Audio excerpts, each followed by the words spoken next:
Hey everyone, Rushlock here. It has been over a month since the last video. I had some illness to get over, lost my voice for a couple of weeks, but we're back at it, and I'm excited to catch up on all the things I wanted to look at and discuss and share with you all. So diving right into it, we've got a post from Rixx Javix titled Non-Consensual PvP. Man, this is a classic old topic for EVE Online. Old and that it gets debated over and over and over again. So let's dive right in here. The endless debate. For as long as I have been playing EVE Online, the debate over non-consensual PvP has raged. In fact, I chose the above image based on a post I found from 2008. Back in January 2012, I wrote a piece called Your Ship is Out of Control, as part of a blog banter. So this topic has been around since the beginning of EVE Online. So what new can I add to this pile of words?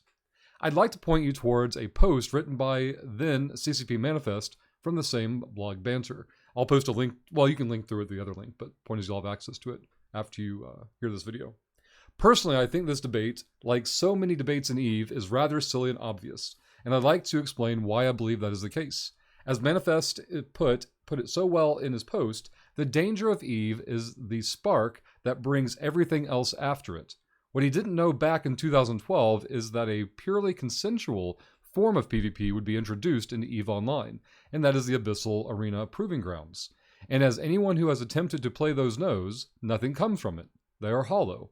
The losses are losses and the victories mean nothing but a slight sense of accomplishment reflected in a leaderboard.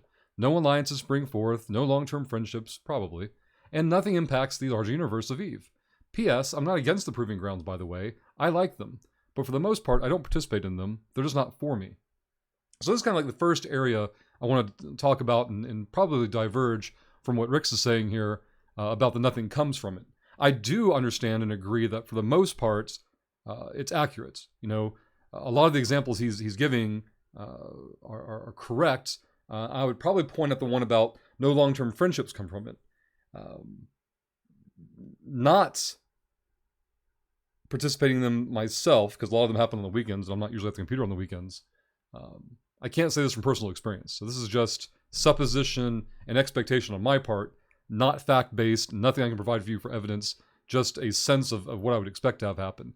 And that is, I would expect these people to interact with each other because they would see each other's names more and more often.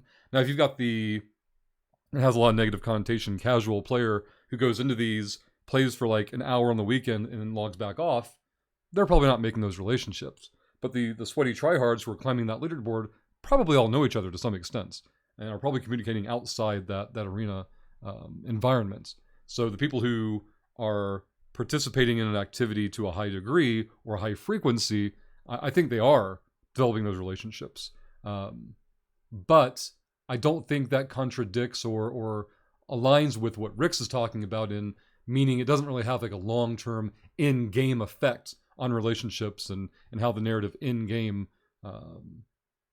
plays out, if that makes any sense. Let's get back to... Yeah. And the last part there is Rixx saying, I think that he's trying to infer he's relatively indifferent about the Proving Grounds.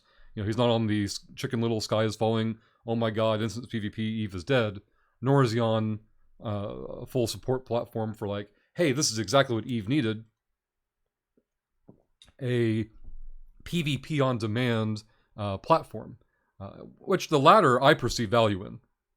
I infer, or I expect, are a significant number of people who cannot interact with EVE in the way that Rixx does, even if they on some level want the same thing. They want to log into EVE, undock, and go blow up some spaceships.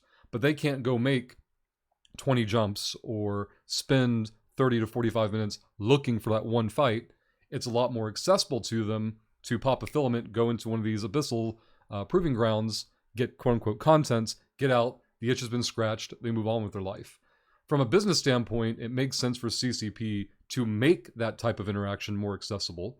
And then on the other side of the coin, from what I presume is Rixx's position, it also pushes against what EVE markets itself as, which is a sandbox, right? And that boring 30 to 45 minutes of clicking around looking for content, and you may or may not even get it, is just part of the cost you pay to get the content you're searching for. And we could go down like a slippery slope, and I'm not trying to put words into people's mouths, but we could talk about the whole idea of like, well, back in my day, you know, I walked both ways, uphill, downhill in snow, and it was terrible, and blah, blah, blah. But I don't think that's the direction Rixx is trying to push this narrative into. I think it's more of a focus on, hey, this doesn't impact with the sandbox element of the game, and therefore it's just not for me.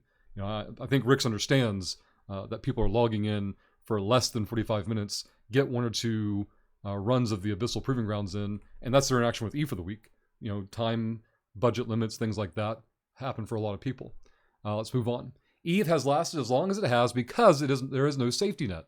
No place where you can be entirely confident, no place other than docked where you can totally relax. Having said that, if you pay attention, learn the rules, and want to avoid danger, it isn't impossible to do so, for the most part. This is a huge true. I can't tell you how many times over the years I've had people tell me about, I just lost a ship in Eve, and it's it's someone else's fault. I had nothing to do with it. You know, I had no agency. You know, I got screwed. Everything external caused this scenario. I bear no responsibility for what happened. That's the narrative they push every single time. And every single time, if I'm able to press them for more details, we always arrive at a mistake that they made and are unable to accept or acknowledge. My own personal story, going into nullsec for the first time. Man, I'm wide-eyed, I'm looking around, I'm watching that local, I'm afraid to blink, right? Like, I know as soon as I do, I'm going to get ganked. My first time out in null, I'm sure a mining barge, shooting some ABC ores going, man, I've been high sec mining this whole time. Now I'm null sec mining. It's like night and day. The ISK is just flowing in. I can't believe we're able to make this much ISK so easily. And then local spikes. Not immediately. There's a scout popping in, a nuke comes in. I'm already pre-aligned. I warp off. I don't get caught. 5 minutes later, they and their gang are gone. I wait 5 more minutes to see if they're doubling back. Then I go back out to the belts. I start making more ISK again. And I'm just addicted, man. I'm just like, man, this is the greatest thing ever. All I had to do was pay attention. Now, at this time, I'm probably late 20s, no kids, no family, no responsibilities. So I can eyes glued at the screen the whole time. But a lot of people aren't in that situation, right? They've got things going on in the room, things going on in the household, things going on in their life. I would always say, you died because you were AFK. No, I was sitting at my desk.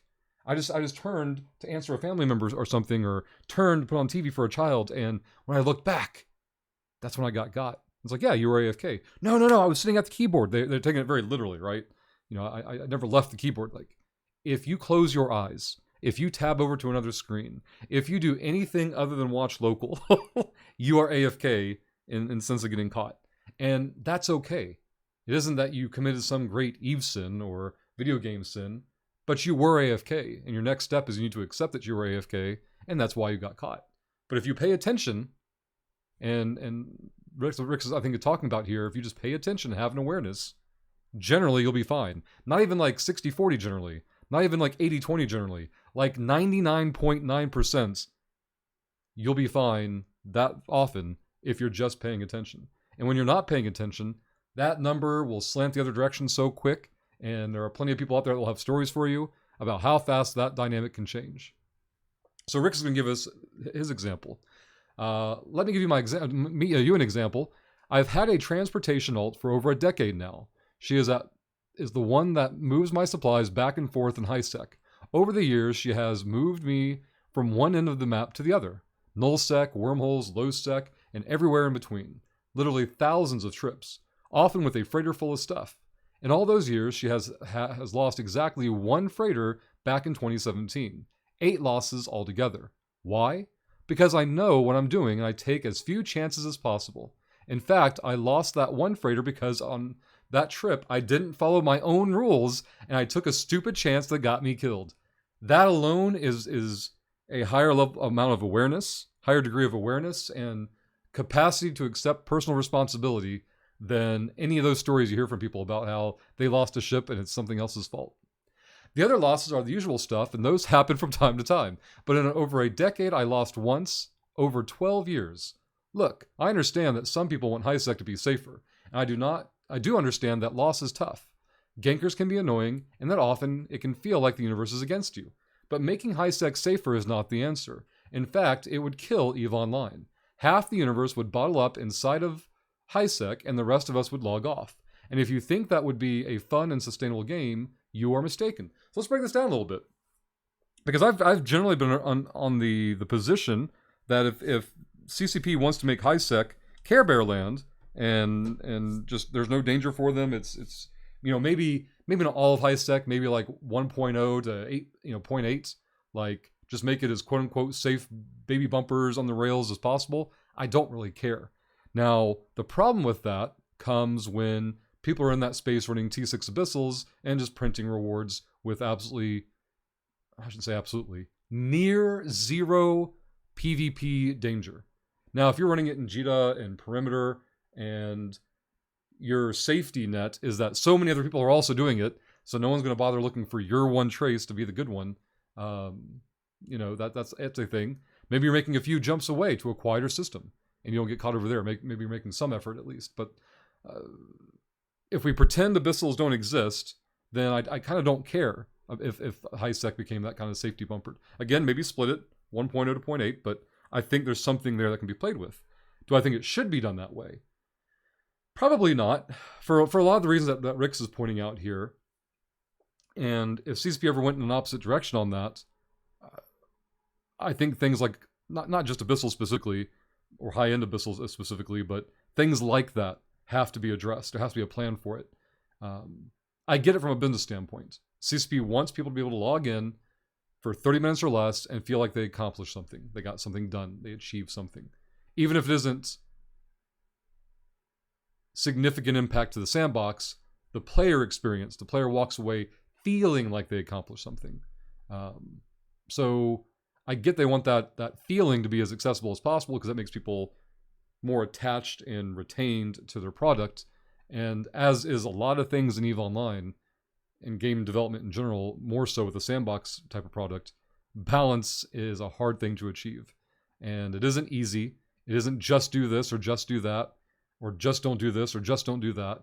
It doesn't work that way. It's a lot more complex than any of us understand from our own personal bias and background and activities that we focus on the most. So I guess the short part of that is I don't think the concept of there being like 1.0, 0.9, and even 0.8 space being quote-unquote safe would kill EVE Online. I do agree a lot more people would go funnel into those systems and turtle up. But those people, generally speaking, I'm not looking for the exception here, I'm talking about the rule. Generally speaking, those people weren't interacting with your day-to-day desired interactions anyway. Or worse, they weren't even playing the game at all because I'm just going to go play Elite Dangerous. I'm just going to go play some other single-player game where I can get my space fix and, there are people who are never going to be able to take personal responsibility. So that would be the debate. I think that would be having more merit. Do we want to say that the majority of people, this is my own biased, cynical perspective, the majority of people, since they lack the capacity to accept personal responsibility for their own actions and decisions, should we just say, screw them, we don't want you in our game, the end? From a business standpoint, that's a terrible position to take. You want those people coming in and spending money. And if we need to put them in the playpen of New Eden, let's build a playpen, put them in it. But you need to put that ceiling, CCP needs to put the ceiling for earnings and impact in the sandbox extremely low if they're going to do that. And I don't see an obvious path to accomplish that. So I guess my takeaway there is I just don't one-to-one agree with Rixx on that. Don't make a playpen at all. I think a playpen would have value. I don't have a lot of confidence that the playpen could be designed in a way today that would not have the negative impact that Rixx is describing. Let's see. Everything that happens in EVE springs from danger, alliances, scouts, corporations, Discord channels, bookmarks, probes, wars, battles, stories, shared experiences that unite us all under the umbrella of a shared history. Even gankers, even gate camps. I just shared a story about my freighter alt that happened 5 years ago now. I can still remember the details of that incident, still remember why I took that chance, what I did wrong, and I obviously learned a lot from it because it hasn't happened again. But it might, and that knowledge keeps me sharp. EVE is a dangerous place. It has to be. Otherwise, it's nothing more than a screensaver. You accept that risk when you log in, and you participate in that grand narrative when you undock, like it or not. And currently, I'd agree with that. That's the way the game is mostly set up. But I would also point out, this is all written from the perspective of somebody who logs into EVE to have these experiences. There are people who log into EVE to relax and unwind. I know when I started, what, 09? I get home from work, fire up EVE, undock a barge, warp to a belt, fire up the lasers, watch TV, talk to people on comms, web browse, whatever. That's what it was my winding down thing. EVE to me was an aquarium back then, except I didn't have to feed the fish or clean the tank. That's all it was. It was a spaceship aquarium. It was a screensaver, and I was happily paying my subscription fee for that. And nobody's experience in the game was being harmed in it. Not even Rixx's. They weren't suffering because there was one miner in a belt, not really paying attention and playing EVE to wind down for the day. And I don't think that people playing EVE to wind down at the end of the workday is a inherently bad thing. Can development and changes go into a direction where more and more people are pushed in that direction? Absolutely. And do I think that would be healthy for the game? Absolutely not. In that area, I would agree more with Rixx's position. And I'm not even stating that Rixx is saying that nobody should relax and enjoy EVE, though. I mean, that's the language he's using, is you don't get to relax. Well, that's actually not what he's. There's the word relax in here somewhere. I hate looking for it while I'm doing these recordings, but oh, that was back up here. Like, you don't get to relax if you're being watchful to avoid the gank. Now back then, I was also based in Derelict region, so I wasn't close to Jita. I wasn't close to these major market hubs where the gankers make 2 or 3 jumps, 5 or 6 jumps away from a major market hub and find those targets. I wasn't even in a region with a major market hub. I was a region over from Rennes. 2 regions, 3 regions away from Amar. Like, it wasn't safe. It was just quieter. And so you could go AFK. You weren't going to come back to a wreck. So I never had to have those experiences. I imagine the people who base out of more population-dense areas, have that negative experience more often. But those people had a choice. They could have moved up further from the central systems and just chose not to. And that, to me, is what EVE Online, the sandbox, is a series of choices. And the bigger pushback, in my opinion, is someone's capacity for personal responsibility and acceptance of their decisions and their consequences, rather than let's push everyone closer to the meat grinder or watch them gravitate toward the playpen and then watch EVE die. A lot of this is oversimplified. A lot of these concepts are more complex than we represent them here, me speaking, or even Rixx writing. But I think that's enough thoughts to spew out for the first video in a month. And I'll look forward to the next one. Rixx, thank you for posting these as always. I have quite the log to catch up on, so I'll see you guys in the next one. Oh, I'm supposed to do this at the beginning of the video, so I'll do it on the outro here. Make sure you guys hit the subscribe button, comment if you're able to, hit the like button. Those are all huge helps. It costs you nothing, always appreciated, and now we'll see you in the next one.